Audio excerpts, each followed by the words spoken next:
BJP ने Badkhal seat से ticket का ऐलान कर दिया है और 2 बार की विधायक रही सीमा त्रिखा, जो कि अभी फ़िलहाल में शिक्षा मंत्री हैं हरियाणा की, उनका टिकट काट कर यहाँ से एक नए शख्स को टिकट दी गई है जिनका नाम है धनेश अदलखा। बात करते हैं सीमा जी से। सीमा जी, टिकट काट दी गई है, आपने आज बाकायदा प्रेस कॉन्फ्रेंस करके अपने काम गिनाए, आपको लगता नहीं ये काम गिनाने में देरी हो गई कहीं?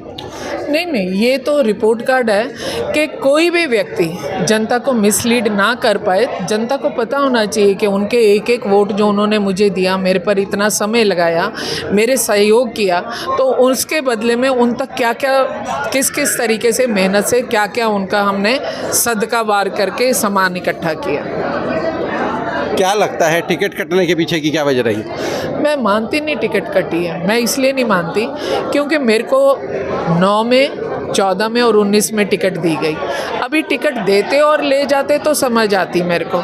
दूसरी बात यह है कि सब कुछ ईश्वर और प्रकृति के हाथ में होता है। परमात्मा ने जो सोचा होगा अच्छा सोचा होगा, और भारतीय जनता पार्टी का जो शीर्ष नेतृत्व बैठा है केंद्र में, और जो हमारे प्रभारी आए थे, ये सभी लोग वो लोग हैं जो आसानी से नहीं, वो हर व्यक्ति की सोच के सूझबूझ से काम आगे करते हैं।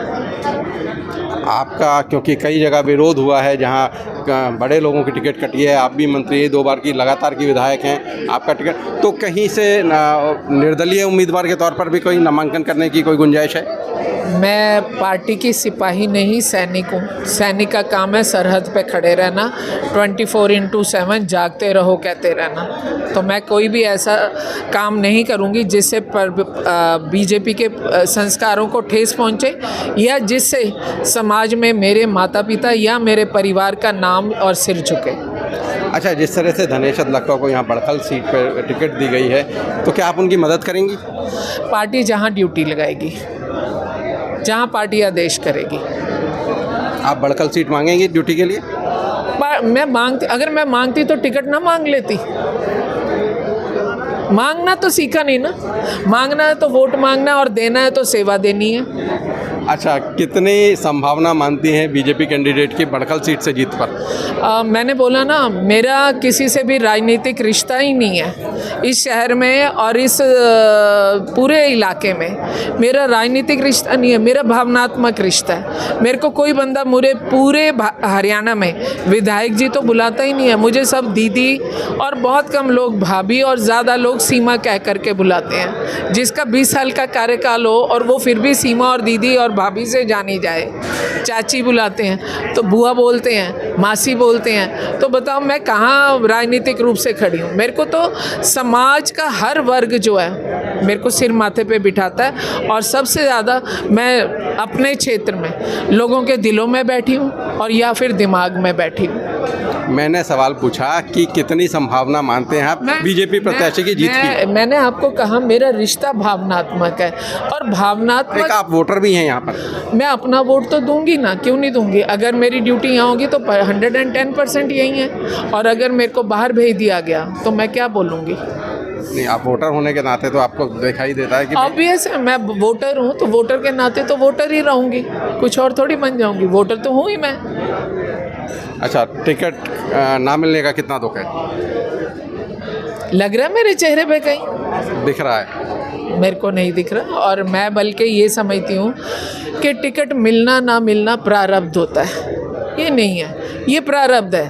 और आपको क्या मालूम है, मैं मेयर नहीं बनी थी। मेयर के लिए भी आपको याद होगा कि 90 दिन तक सीमा त्रिखा का नाम था, लेकिन तब भी बड़े नेताओं ने मेयर नहीं बनने दिया था। और मैं अपने घर में ये बात बोलती थी, मुझे समझ नहीं थी राजनीति में क्या होता है क्या नहीं होता, क्योंकि स्कूल से उठ करके सीधा मैं इस प्लेटफॉर्म पे आ गई। तो मैंने तब भी यही बात बोली थी कि परमात्मा ने हमारे लिए 2000 गज का प्लॉट लिखा हुआ है और मेयर 250 गज का है, तो उसकी खुदाई में उतना पसीना तो बहाना। तो पब्लिक ने और परमात्मा ने और नेतृत्व ने मुझे विधायक बनाया ना, तो अभी मुझे क्या मालूम है ये उडारी कहाँ तक की है। मैं नहीं बोल सकती हूँ, मैं भविष्यवक्ता ही नहीं हूँ। अच्छा, कई ऐसे उदाहरण दिखे जब बीजेपी ने टिकट नहीं दिया बीच में और उसके बाद फिर दिया, तो क्या आपको ये उम्मीद है कि अगली बार मिलेगा टिकट? मैं वर्तमान में जीती हूँ। अच्छा, बीजेपी की टिकट में एक संघ का भी काफ़ी अहम रोल माना जाता है। कहाँ क्या लगता है, कहाँ से दिक्कत हुई, संघ की तरफ से, पार्टी की तरफ से? हमारा जो बड़ा परिवार है उनने एक लाइन बोली थी कि इसका विकल्प नहीं है। लेकिन एक बात होती है, जब संगठन होता है, आप ये ध्यान रखिए, जब समुद्र मंथन किया गया था तब देवों की भी ज़रूरत पड़ी थी और चल नहीं पा रहा था तो दैत्यों का भी इस्तेमाल करना पड़ा था। और जब ऐसी प्रक्रिया से समाज और प्रदेश और देश गुजरता है तो ये भी समुद्र मंथन से कम नहीं होता। यहाँ दैत्य की उपाधि किसके लिए है? मैं नहीं, ये तो सुनने वाले तय करते हैं, बोलने वाला थोड़ी तय करता है। मैंने तो आपको उदाहरण बताया। नहीं, आपने उदाहरण बताया तो आप ही तो कलाकार बताएंगे ना। मैंने उस समय की बीती हुई बात बताई कि जब समुद्र मंथन हुआ था तब की बात करी मैंने। सीमा त्रिखा कितना जोर लगाएंगी बीजेपी कैंडिडेट के लिए? सीमा त्रिखा भाजपा के लिए करेगी काम। जीत के लिए?